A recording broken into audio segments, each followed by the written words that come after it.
Bom dia, Thaís. Bom dia, Sônia. Bom dia para os nossos ouvintes ligados aqui na Rádio Bandeirantes.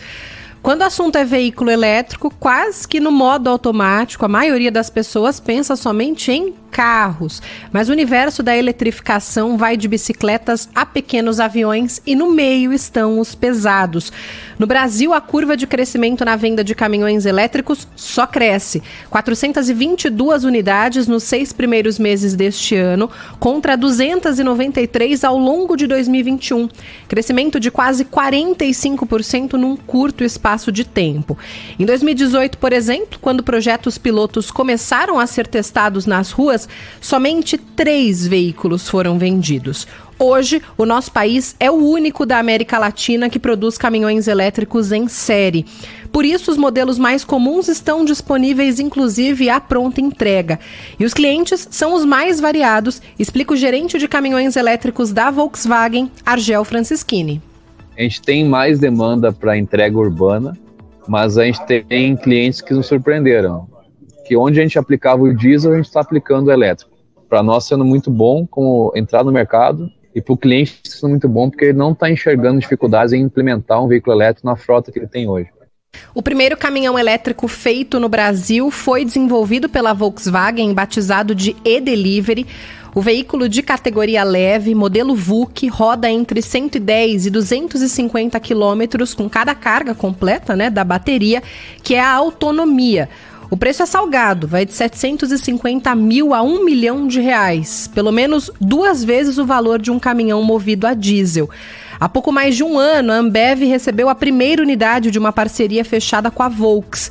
Atualmente, a distribuidora de bebidas tem a maior frota elétrica do Brasil, 250 caminhões. Até 2023, serão 1.600. Para a ampliação continuar saindo do papel, alguns desafios diários, explica o especialista em suprimentos e sustentabilidade logística da Ambev, André Ferri. Infraestrutura de recarga, o ritmo na redução dos preços dos veículos e o desenvolvimento de uma operação para veículos pesados e de longa distância, para que a gente não fique restrito só aos centros urbanos. O que nós temos que trabalhar hoje, soluções de financiamentos para as frotas, de construção de recargas, novos tipos de carregadores de bateria, desenvolvimento das baterias e o crescente aumento de eficiência que nós podemos ver nos veículos, vai garantir com que a gente ganhe velocidade nessa nossa jornada de eletrificar e deixar as cidades mais limpas. As baterias dos caminhões elétricos levam entre 1h30 e 3 para serem recarregadas. O processo quase sempre é feito durante as noites nos centros de distribuição das empresas, que é quando o sistema de energia está mais ocioso.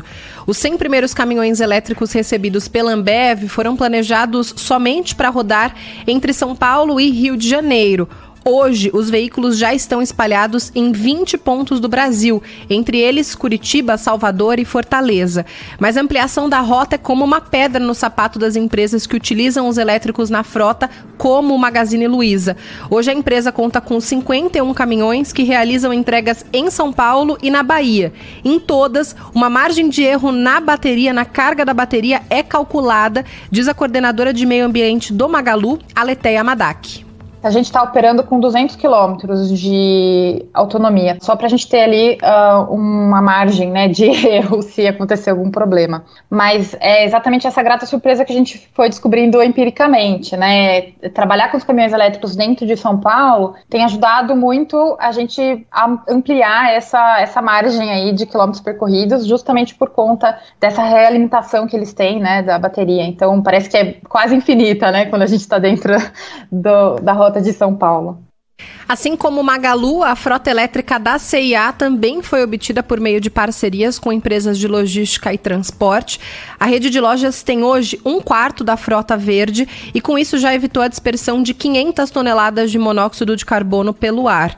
O processo de substituição da frota também permitiu que em tempos de inflação a empresa evitasse reajustes constantes, segundo o head de logística e abastecimento da C&A, Marcel Modesto.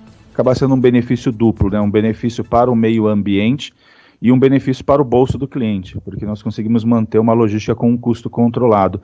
Porque quando se fala na visão de frete, o custo do diesel ele vai variar de 40% até 60% do custo para uma entrega. Então, o combustível, sem sombra de dúvidas, para o Brasil, né, um país praticamente quase que continental, ele é e sempre será um ponto importante na manutenção dos preços, né?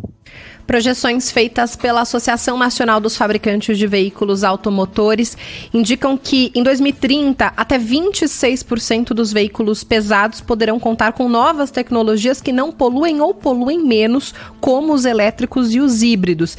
Em 2035, daqui a 13 anos, o número pode ser ainda mais significativo, 32%. O caminho até lá, entre outros fatores, passa pela necessidade de investimentos em infraestrutura, afirma o vice-presidente de veículos pesados da Anfávia, Gustavo Bonini.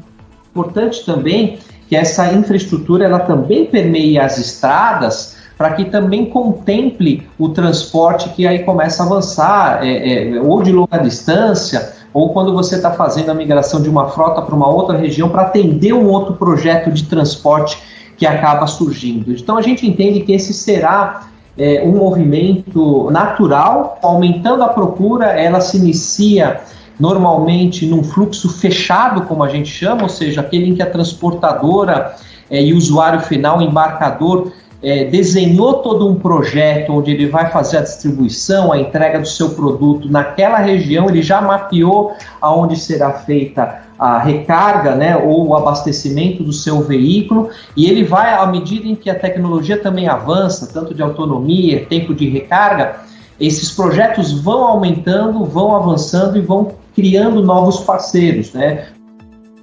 O crescimento dos caminhões elétricos no Brasil influencia diretamente a indústria automobilística nacional, que também precisará receber investimentos. De acordo com especialistas do setor, o ponto de partida para o país continuar a crescer passa pela criação de uma política nacional de mobilidade elétrica, assunto que a gente traz amanhã na série O Brasil a Caminho do Frete Elétrico na Rádio Bandeirantes.